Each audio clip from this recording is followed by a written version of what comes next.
Saya akan sebutkan misal salah satu contoh kisah. Ibnu Qayyim rahimahullah Al-Jauzi mengangkat kisah tentang Abi Qudamah, ya. Seseorang yang disebutkan namanya oleh beliau. Sudah pernah saya sebutkan cerita ini belum? Selalu belum, ya. Baiklah. Abi Qudamah, kata Ibnu Jauzi, adalah seseorang yang suka berjihad. Di zaman dulu, zaman tabi'in, suka berjihad, berperang. Dan dia selalu memotivasi orang untuk berjihad. Ditanya di salah satu masjid itu, dia lagi pulang dari jihad, pengalaman apa yang paling berkesan bagi anda di kancah peperangan jihad? Dia bilang, kisah seorang anak muda yang bertemu bidadari. Maka orang tanya, seperti apa ceritanya? Dia bilang, satu waktu saya pulang ke negeri saya, di kotanya. Kemudian saya motivasi orang untuk berperang, berjihad. Disampaikanlah motivasi, ayat-ayat, hadis, kisah-kisah nyata. Sampai orang-orang pada termotivasi untuk berjihad. Dia bilang, setelah selesai saya pulang, besok saya ingin bentuk pasukan, bergabung dengan pasukan muslimin untuk berjihad. Ya. Waktu saya pulang ke rumah, dia bilang tiba-tiba ada suara perempuan depan pintu. Memanggil, wahai Abi Qudamah, Abi Qudamah. Dia bilang, saya baca, a'udzubillahi minasyaitonirrajim. Jangan sampai ini godaan syaitan. Perempuan malam-malam memanggil-manggil depan rumah. Dia enggak bilang, saya enggak mau buka pintu. Terdengar lagi suara kedua kali, Abi Qudamah, Abi Qudamah, buka pintu. Suara perempuan, dia bilang, a'udzubillahi minasyaitonirrajim. Saya enggak mau buka ini, takut jadi fitnah, gitu kan. Terus perempuan itu rupanya nyaut depan pintu, dia bilang, wahai Abi Qudamah, bukankah anda yang memotivasi kami berjihad? Dan saya terpengaruh dengan itu. Saya ingin menyumbang sesuatu. Bukalah pintunya. Dia bilang, saya dengar orang ini mau nyumbang hubungan dengan jihad, saya buka pintu. Perempuan itu rupanya bercadar. Dia bilang, pada saat saya buka pintu dan di hadapan saya tahu kalau orang ini, kalau tidak pakai cadar, luar biasa Allah berikan kelebihan fisiknya. Terlihat, wanita ini punya kecantikan tapi dia tutup auratnya. Lalu saya alihkan pandangan saya dan saya katakan, apa yang akan engkau sumbang ibu? Dia bilang, sesuatu yang paling indah dari tubuh saya, hai Abi Qudamah, adalah rambut saya. Saya memiliki rambut yang sangat bagus dan panjang. Maka saya sudah memotongnya dan saya sudah membentuknya supaya menjadi tali kekangan kuda. Maka saya minta agar rambut saya ini engkau jadikan tali kekangan kudamu, agar minimal rambutku ikut berperang. Abi Qudamah bilang, saya heran dengan imannya ibu ini. Luar biasa ini. Gak pernah ada orang terfikir seperti itu. Rambutnya panjang, lebat, tebal, dipotong, lalu dibuat sedemikian rupa sehingga bisa menjadi tali kekangan kuda. Gitu kan. Pakailah ini Abi Qudamah. Abi Qudamah bilang, baiklah, diambil. Pada saat sudah diambil, Abi Qudamah mau tutup pintu, dia bilang, sebentar, masih ada satu lagi Abi Qudamah. Dia bilang apa? Suami saya mati syahid. Dan semoga Allah terima. Semoga juga kami disatukan di surga.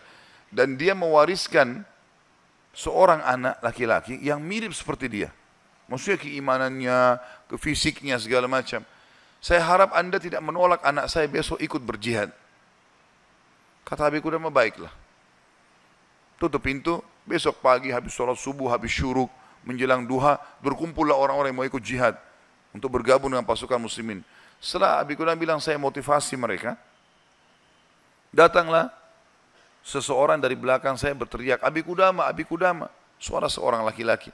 Dia bilang, saya balik ke belakang. Waktu saya balik, saya seperti melihat matahari. Artinya, ada seorang laki-laki putih, tinggi, gagah, rambutnya indah, fisiknya kekar di atas kuda. Dia bilang, saya sendiri kagum melihat orang ini. Luar biasa secara fisik, membuat orang sudah kagum. Dia bilang, terus dia bilang, hai Abi Qudamah, saya anaknya ibu semalam yang memberikan rambut kepada anda. Dan saya siap untuk ikut berperang. Dan wasiat ibu saya, agar saya jangan pulang. Suruh mati syahid. Kata Abi Qudamah, saya kagum melihat lagi anak ini. Sudah kagum melihat ibunya, kagum melihat anaknya. Bagaimana keyakinan mereka berdua tentang janji Allah. Dan hidupnya di situ sudah. Lingkup hidupnya itu adalah yang dijanjikan oleh Allah dan Rasulnya. Udah, Allah bilang dapat ini, ya sudah, diyakinkan iya. Sholat dapat ini, puasa dapat ini, jihad dapat ini. Yakin, tidak ada keraguan. Hidupnya terbentuk di situ, itu yang dijalani sama dia. Dia yakin meninggalkan juga dosa, ini adalah pintu yang baik. Kalau dia buat, dia akan jauh dari Allah. Maka dia berada di lingkup itu, kendaraan itulah. Kata Abi Qudamah, baiklah anak muda, kau masih muda, gitu kan. Saya akan letakkan kamu di bagian belakang pasukan. Anak muda itu diam. Dia bilang, Abi Qudamah bilang, ini saya tentu simpulkan ceritanya ya, karena saya tidak hafal secara lafaz letter tentang kisah, tapi saya datangkan poinnya gitu. Kata Abi Qudamah waktu perang lagi berkecamuk, tiba-tiba anak muda ini sudah ada di depan. Lalu saya lihat dia, dan memang di pikiran saya dia bilang cuma anak muda itu saja. Saya datangin dia, hai anak muda mundurlah. Kau masih muda, belum berpengalaman, gitu kan. Saya khawatir atas dirimu. Dia bilang, wahai Abi Qudamah, Allah berfirman, hai orang-orang beriman, kalau kalian bertemu dengan orang kafir, jangan kalian mundur. Allah bilang, jangan mundur, Anda suruh saya mundur. Gitu. Gitu. Kata Abi Qudamah, saya nggak bisa bantai ini karena dia pakai ayat. Gitu. Maka saya pun berada di sebelahnya sampai akhirnya karena perang lagi berkecamuk terpisahkan. Otomatis terpisahkan. Waktu pasukan lagi istirahat, saya coba cari anak muda ini. Saya nggak cari, pikirannya sudah nggak ada yang lain. Targetnya anak muda ini gitu. Itu betul-betul menarik perhatian dia. Dia bilang begitu saya lihat orang lagi istirahat semuanya karena capek berperang. Maka saya lihat anak muda ini sibuk menyiapkan makanan para mujahidin, mengikatkan tali kudanya, menyiapkan rumput kudanya. Pokoknya dia sibuk dengan itu. Jadi dia betul-betul menikmati apa yang sudah Allah dan Rasulnya perintahkan. Ini targetnya dan ini benar bagi saya. Selesai. Ini adalah konsep hidup saya. Gitu. Maka Abi Qudamah bilang, saya kagum melihat anak muda ini. Kemudian perang berkecamuk lagi. Berkecamuk lagi, yang kedua kali, kemudian pada saat lagi maju, saya anak muda itu di depan. Saya datangin lagi, hai anak muda, ke belakang lah. Dia bacain lagi ayat. Wahai Abi Qudamah, Allah berfirman, hai orang beriman, kalau bertemu dengan orang kafir, jangan kalian mundur. Bagaimana Allah bilang jangan mundur, Anda suruh saya mundur? Abi Qudamah diam, tidak bisa bantah karena dikatakan ayat.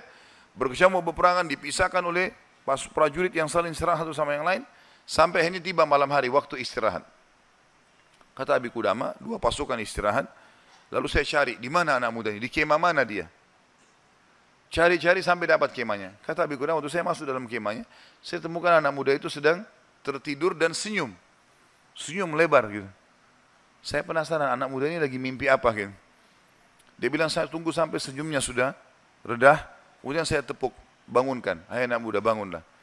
Apa yang kau lihat dalam mimpimu? Kata anak muda ini, demi Allah wahai Abi Qudamah, saya melihat saya masuk ke surga. Saya masuk surga, saya lihat taman-taman, saya lihat pelayan-pelayan, lihat luar biasa surga yang luas. Dan saya lihat seorang wanita yang sangat cantik, saking cantiknya sampai saya tidak sabar untuk menjamahnya. Gitu kan. Lalu dia mengatakan, belum waktunya hai suamiku. Padahal sebenarnya anak muda ini belum menikah. Ya. Lalu dia bilang, engkau, perempuan itu bilang, engkau akan bertemu dengan aku besok siang. Kata anak muda itu, setelah itu Anda bangunkan saya. Dan saya berharap Allah membuat saya mati syahid besok. Gitu. Untuk mendapatkan apa yang Allah janjikan. Yang jelas, kata Abi Qudamah, saya kagum. Artinya Abi Qudamah pun sekian tahun berjihad, belum pernah mimpi seperti ini. Gitu kan? Besok pagi dia bilang berkecamuk lagi peperangan. Saya temukan anak muda itu di depan, terus dia menyerang musuh, gitu kan? Sampai akhirnya peperangan selesai dan sudah menang muslimin, korban banyak di musuh dan di orang muslim. Anak Abi Qudamah bilang target saya mengejar mana, cari anak muda ini. Terbunuhkah atau belum terbunuhkah, dicari. Dia bilang saya cari di jenazah prajurit muslim yang disusun, ternyata ada bergeletakan, saya temukan ada anak muda itu. Penuh dengan darah. Gitu. Ya. Tapi masih hidup. Dan dia lihat, waktu saya datang, dia dengan senyum mengatakan, Abi Qudamah, kesinilah. Dalam kondisi lagi luka-luka ini. Berdarah-darah. Gitu ya. Kata Abi Qudamah, saya pun datang. Apa beritamu, hai anak muda? Dia bilang, hai Abi Qudamah, kalau kau pulang nanti ke kampung kita, ke negeri kita, sampaikan ke ibu saya salam dan bilang, impian beliau sudah terkabulkan. Artinya, saya akan menyusul ayah saya mati syahid. Lalu pesannya ini luar biasa. Dia bilang apa? Wahai Abi Qudamah, apa kau ingat kisah tadi malam bidadari dalam mimpi saya? Kata Abi Qudamah, iya. Sekarang ada di sebelah saya. Sedang senyum dan menunggu ruh saya keluar. Lalu dia akan membawa saya ke surga. Lalu kata Abi Qudamah, orang itu pun meninggal dunia. Dalam kondisi dia tersenyum, gitu kan.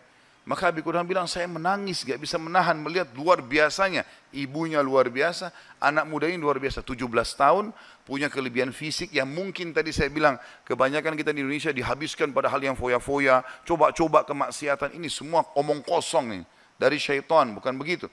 Anak muda ini dididik oleh ibunya untuk targetnya surga. Pokoknya bagaimana berperang mati syahid, seperti itulah. Kata Abi Qudamah, saya pun menguburnya. Waktu kami pulang ke negeri kami, target saya ke rumah ibunya. Bukan ke rumah saya lagi. Orang semua pada pulang ke rumahnya, ketemu keluarganya. Dia bilang, saya cari ibunya anak muda itu. Begitu dapat rumahnya, saya ketuk pintu, dibuka. Ibu itu buka. Ibu itu begitu lihat, saya tahu Abi Qudamah. Dia bilang, wahai Abi Qudamah, apa kau datang berbelasungkawa atau kau datang untuk membawa berita gembira? Kata ya, Abi Qudamah, apa maksud anda ibu? Dia bilang, kalau anda pulang mengatakan anak saya ikut pulang bersama anda, berarti itu belasungkawa. Saya enggak mau anak saya pulang. Mau mati syahid. Tapi kalau anda bilang anak saya mati syahid, berarti itu berita gembira. Abi Qudamah bilang, saya enggak tahan menangis. Lalu saya mengatakan, ibu, berita gembira, Allah sudah kabulkan impianmu. Anakmu telah menyusul suamimu dan semoga Allah kabulkan. Ibu itu menangis, sujud syukur kepada Allah. Gara-gara berhasil anaknya menjalankan perintah Allah. Ini yang banyak luput dari kita nih. Kita malah bangga kalau anak kita yang cantik keluar dengan telanjang sana sini, terbuka auratnya.